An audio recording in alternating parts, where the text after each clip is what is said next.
The summer heat shimmered off the asphalt, distorting the already hazy image of the manicured lawns and identical beige houses that comprised the Willow Creek Estates Homeowners Association. It was a picture of suburban tranquility, a postcard of perfectly trimmed hedges and meticulously maintained flower beds. But beneath the veneer of serenity, a simmering tension brewed, a tension I, Chief Evelyn Evie Walsh, was about to experience firsthand. I'd recently accepted the position as Chief of Police of the Willow Creek jurisdiction, a small town nestled within the larger county.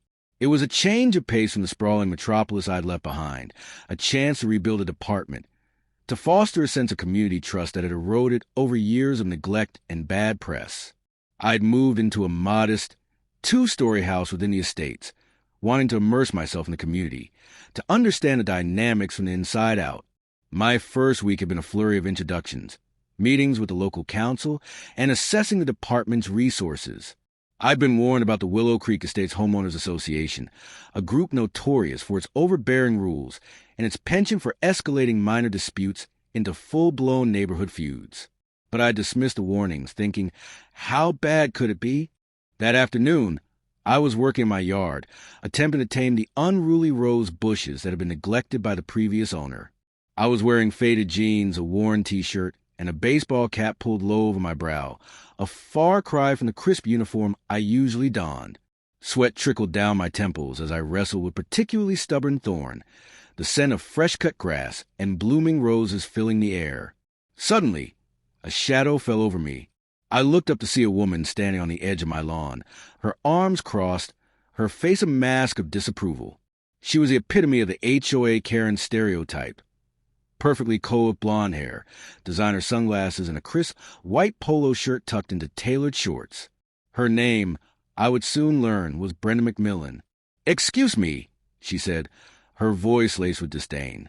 "Are you aware that your rose bushes are encroaching on the sidewalk?" I straightened up, wiping my sweaty hands on my jeans. "Are they? I haven't noticed." "Well, they are," she retorted, her voice rising slightly. "And it's a violation of the HOA bylaws. You're also not allowed to have any gardening equipment visible from the street." She gestured toward my tools, scattered haphazardly on the grass. I suppressed a sigh. "I'm new here. I'm still getting settled in." "That's no excuse," she snapped. "You need to abide by the rules.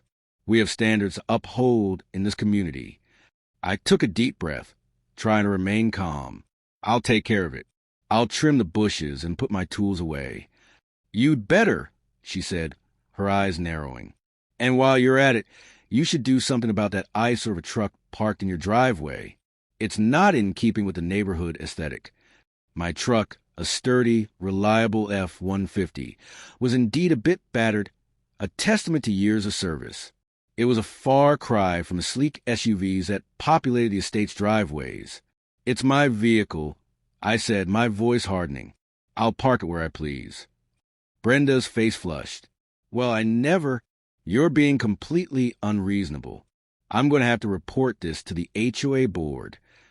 "Go right ahead," I said, turning back to my rose bushes. "I'm sure they'll be thrilled to hear about it." She huffed, her cheeks burning crimson. "You'll regret this," she muttered, storming back towards her house. I watched her go, shaking my head. I'd dealt with difficult people before, but Brenda McMillan was in a league of her own. I finished trimming the rose bushes, put away my tools, and went inside, hoping that would be the end of it. But it wasn't. A few hours later, as I was preparing dinner, I heard a knock on my door. I opened it to find Brenda standing on my porch, her face even more flushed than before. "I've called the police," she announced, her voice trembling with indignation. "I've had enough of your disruptive behavior. I want you removed from this property." I raised an eyebrow. "Removed? On what grounds?" "You're violating the HOA bylaws," she said, her voice rising. "You're creating a nuisance, and you're clearly a threat to the safety of this community." I stared at her, incredulous. "A threat? Because of my rose bushes and my truck?" "Yes," she shrieked. "You're clearly not the type of person who belongs in this neighborhood. You're trash." I felt a surge of anger, but I managed to keep my voice level. "Brenda, I think you're overreacting. This is a simple misunderstanding. No, I'm not, she screamed. I want you gone. Now. Before I could respond, I heard the wail of sirens in the distance. A moment later, a police cruiser pulled up in front of my house. 2 officers stepped out, their expressions grim. Brenda pointed at me, her finger shaking. That's her. That's the one. She's a troublemaker. The officers approached me, their hands resting on their belts. Ma'am, we received a complaint about a disturbance, one of them said. Can you please explain what's going on? I took a deep breath, trying to remain calm. There's been a misunderstanding, I said. My neighbor is upset about some landscaping issues. Landscaping issues? The officer asked, his eyebrows raised. Yes, I said.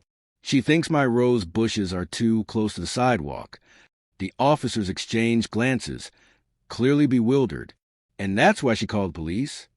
Apparently so, I said, looking at Brenda. She also doesn't like my truck. The officers turned to Brenda, their expressions questioning. Ma'am, is that correct? Brenda nodded, her face still flushed. Yes, she's a menace. She's violating the rules. She needs to be removed. The officers looked at each other, then back at me. Ma'am, can we see some identification? I reached into my back pocket and pulled out my badge, holding it out to them. The officers' eyes widened as they read the inscription. Chief Walsh, one of them asked, his voice incredulous. I nodded. That's correct. The officers' faces turned a shade of crimson. They looked at Brenda, then back at me, their expressions a mixture of embarrassment and disbelief.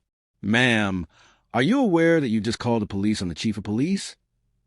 One of them asked Brenda, his voice barely above a whisper. Brenda's face drained of all color. She stared at me, her mouth agape, her eyes wide with horror. Chief?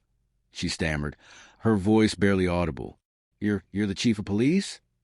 I nodded, my expression stern. That's correct, Brenda. And I'm afraid you've just made a very serious mistake. The officers exchanged glances, then turned to Brenda, their expressions now firm. Ma'am, I'm going to have to ask you to step away from the property. We'll be in touch with you regarding the misuse of the 911 system. Brenda stumbled backward, her eyes still fixed on me. But I didn't know. That's no excuse, I said, my voice cold. You made a false report, and you wasted the time of these officers. That's a serious offense. Back to her house, her head bowed in shame. I watched them go, shaking my head in disbelief. I'd never encountered anything quite like this in my career. The next morning, I received a call from the mayor. He was apologetic, embarrassed by Brenda's behavior. He assured me that the city would take steps to address the issue, to educate the residents of Willow Creek Estates about the proper use of the 911 system. I thanked him for his support, but I knew that the damage was already done. Brenda's actions had exposed a deep-seated problem within the community, a problem that went beyond a simple misunderstanding. It was a problem of entitlement, of prejudice, of a fundamental lack of respect for authority. I decided to address the issue head-on. I called a meeting of the Willow Creek Estates Homeowners Association, inviting all the residents to attend. I wanted to use this incident as an opportunity to educate the community, to foster a sense of understanding and respect. The meeting was held in the community clubhouse, a spacious room with high ceilings and large windows overlooking the meticulously manicured lawns. The room was packed, the residents eager to hear what I had to say. I stood at the front of the room, my expression serious. Good evening, I said, my